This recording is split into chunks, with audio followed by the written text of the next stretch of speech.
So, to talk a little bit about the fourth step of Anapanasati, fourth step of mindfulness of breathing. And this is breathing in.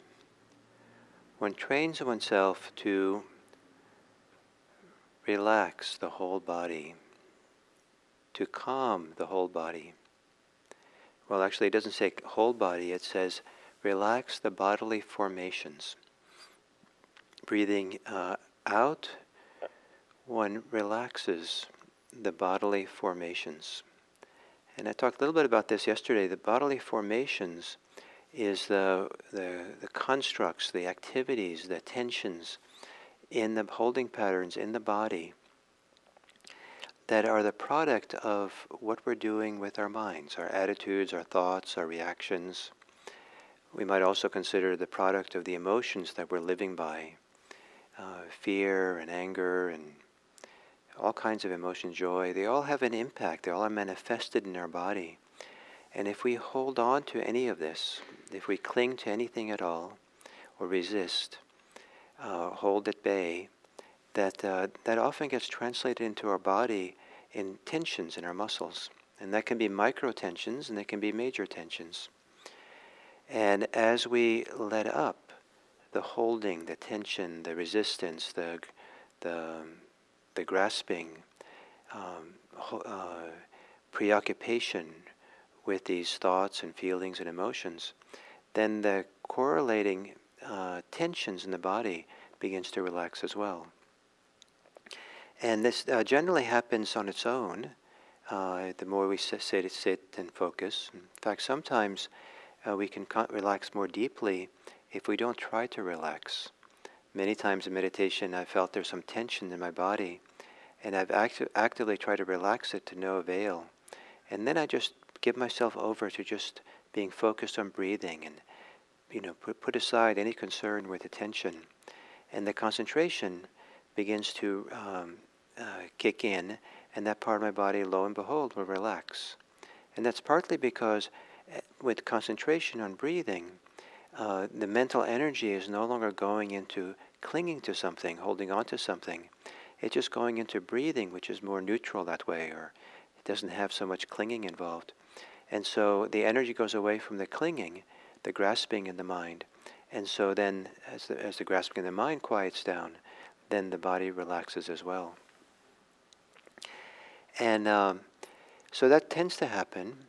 But in this wonderful step 4 of Anapanasati, the instructions from the Buddha is that to spend some time relaxing the bodily formations, tranquilizing, making tranquil, bringing tranquility into our system.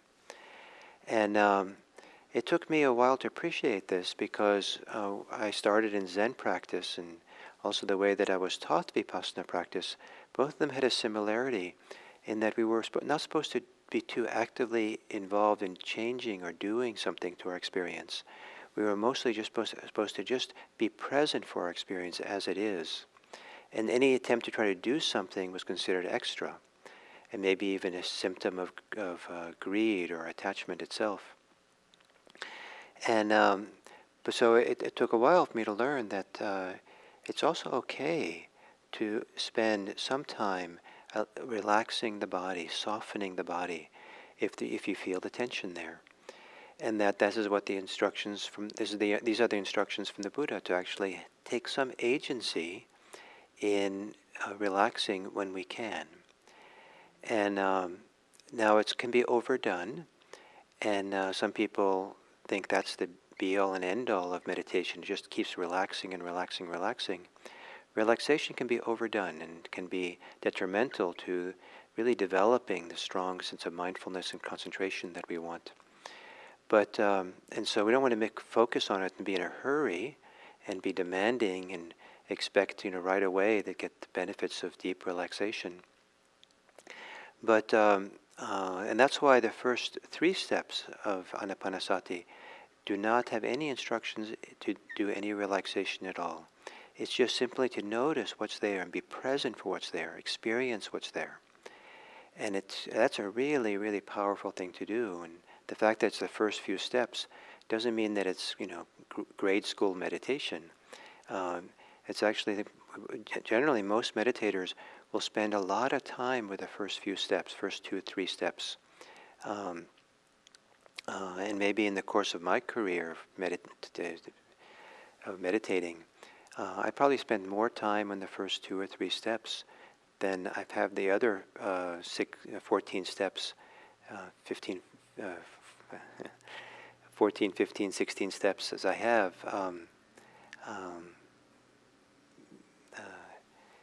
The first 3 steps, I'm trying to say it again, a little bit jumbled here in my head.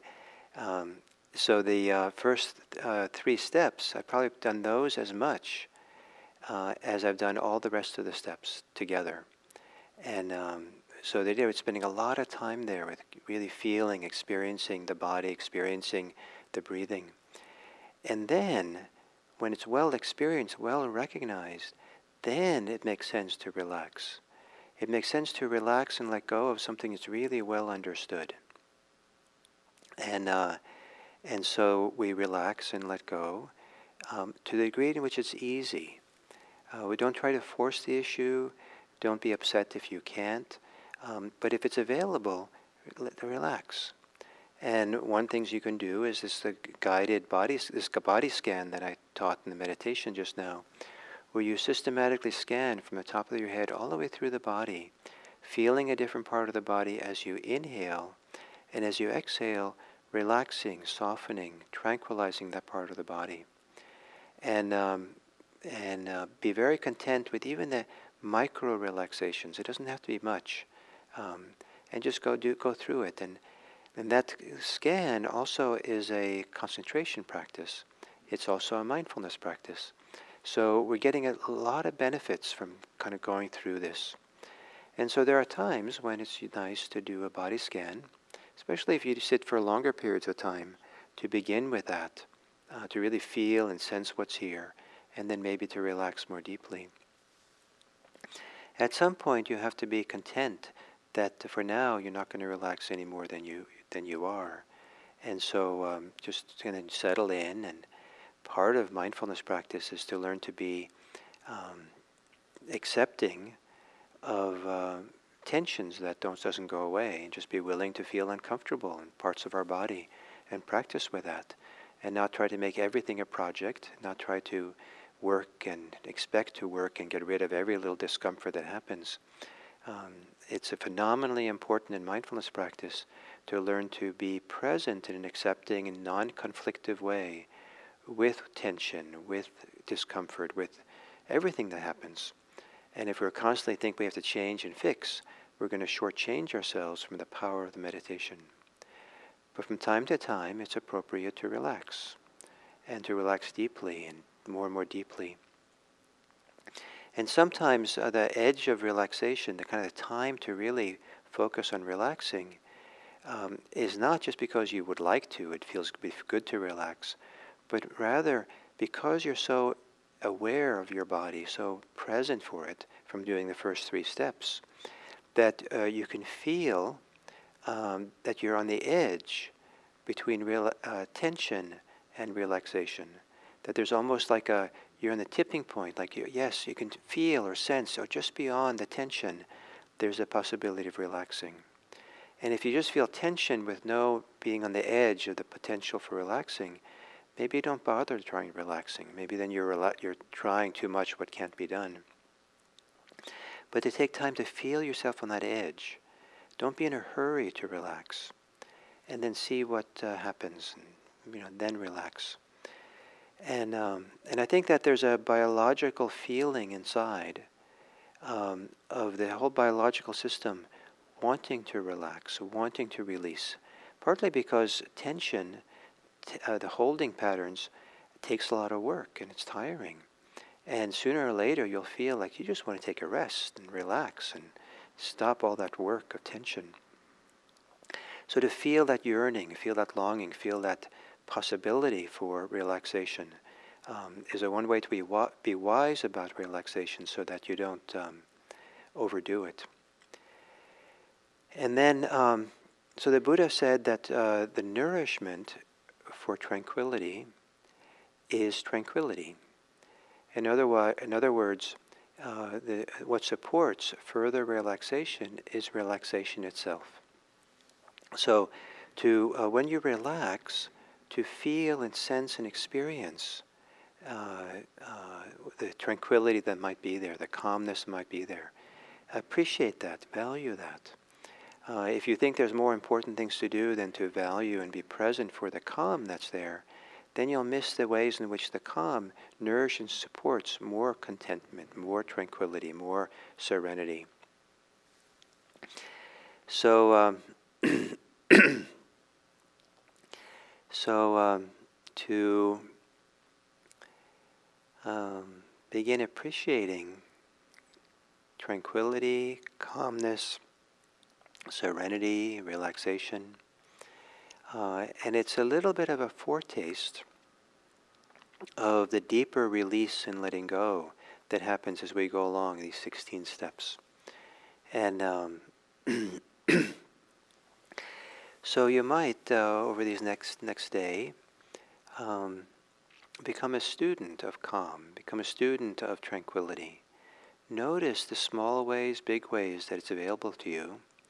And you might also, if there's something you can do, like go sit in some place in nature or sit in a nice chair and have tea, that why don't you go and try to see if you can tap into more tranquility, more serenity, more calm over this next day. And don't be so quick to succumb to agitation, to doing and activity that just keeps the mind spinning. And see what you can learn from serenity, peace, tranquility. And as I said, one of the slogans of Buddhism is that if you want to be wise, cultivate tranquility first. So thank you, and I look forward to continuing tomorrow.